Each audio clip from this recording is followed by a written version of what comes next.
작년 12월 이후 오랜만에 애플 공식 홈페이지 고객 지원 페이지에 애플 서비스 프로그램이 새롭게 등록되었습니다. 사운드가 나오지 않는 문제에 대한 아이폰 12 및 아이폰 12 프로의 서비스 프로그램입니다. 아이폰 12와 아이폰 12 프로 모델에서 결함이 공식적으로 인정되어 무상으로 수리 및 리퍼 서비스를 진행하는 겁니다. 서비스 프로그램 내용에 따르면 아이폰 12 및 아이폰 12 프로 모델에서 사운드 문제가 발생이 확인되었습니다. 이번 서비스는 2020년 10월에서 2021년 4월 사이에 제조된 아이폰 12와 아이폰 12 프로에서 전화를 걸거나 받을 때 수화부 스피커에서 사운드가 나오지 않을 경우 해당 기기는 서비스 적용 대상일 수 있다는 겁니다.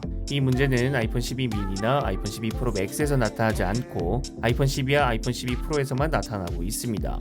아이폰 12와 12 프로에서 이와 같은 문제를 겪고 계신 사용자분들께서는 가까운 애플 공인 서비스 센터나 애플 스토어에 방문하셔서 무상으로 서비스를 받을 수 있습니다.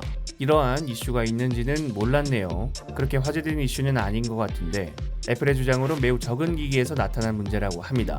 여태까지 아이폰 관련 서비스 프로그램은 새로운 아이폰이 출시된 이후, 예를 들어 이번 서비스 프로그램 이전 가장 최근에 등록된 아이폰 11 디스플레이 모드 교체 프로그램 같은 경우에도 아이폰 12 시리즈가 출시 이후에 프로그램이 등록됐었는데 차기 아이폰이 출시되기 전에 서비스 프로그램이 등록된 건 처음 보는 것 같네요. 9월 이벤트에서 애플워치 7이 공개될 예정이고 우리는 애플워치 7에 대해서 새로운 디자인이 적용될 것이라 알고 있습니다. 아이폰 12, 아이패드 에어4, 아이패드 프로와 같은 각진 프레임과 평평한 디스플레이가 적용될 예정으로 전작들보다 크기가 커지는 것까지 알려졌죠. 이렇게 새롭게 변경된 디자인을 모조품을 통해서 살짝 맛볼 수 있습니다.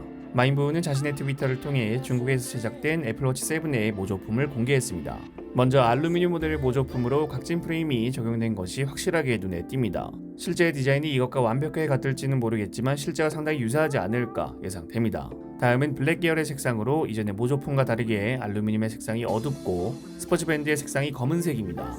마지막으로 스테인리스 모델로 그래파이트 색상과 실버 색상으로 추정되는 모조품입니다. 이번 애플워치 7 시리즈가 디자인이 변경되면서 가장 크게 개선될 것으로 예상되는 부분은 두께입니다. 유출된 디자인 도면을 바탕으로 만들어진 모조품이기 때문에 자세한 마감에선 차이가 있을 수 있어도 전체 크기 자체는 실제와 유사할 텐데 두께가 막 그렇게 줄어든다는 느낌은 없습니다. 이 부분은 좀 더 지켜봐야 할 것으로 예상됩니다. 여러분들은 기존 애플워치의 디자인이 더 나은지 아니면 새롭게 적용된 각진 디자인이 더 나은지 궁금하네요. 여러분들이 생각하시는 아이폰 12, 12 프로 결함과 애플워치 7 모조품에 대해서 댓글 남겨주시면 감사드리겠습니다. 시청해주셔서 감사합니다. 지금까지 알비였습니다.